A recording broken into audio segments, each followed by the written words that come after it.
up, you guys? Happy weigh-in day.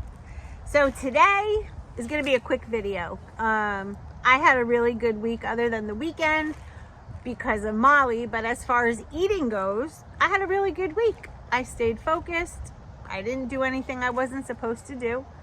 I went over one day on points, but had weeklies and the exercise points to use. And I mean, that's just it. I feel like it's just the variety of food, just the tracking. I cannot reinforce enough. You know, my old program, it was just eat because it was already, the work was done for you.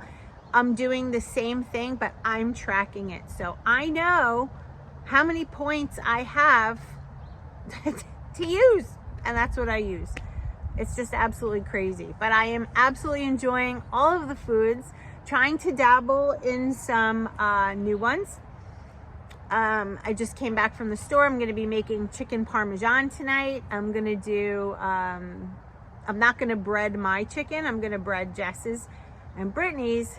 But for me, I'm just going to take the chicken, add a little sauce and a little bit of cheese, bake it, and make a salad on the side for myself.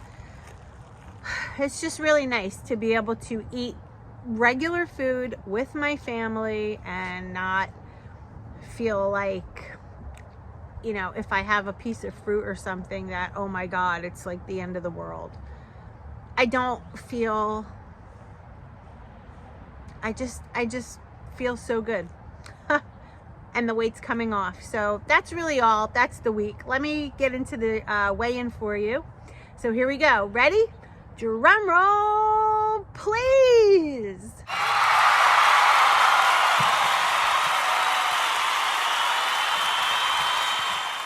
That is right, you guys. Another pound down, making my total weight loss 6 pounds in 3 weeks. You cannot beat it. That's an average of 2 pounds a week. I will take it and I will continue going. And that's my weigh-in day. So thanks for watching, you guys. I love you all, and I'll see you tomorrow. Have a great day. Mwah. Bye.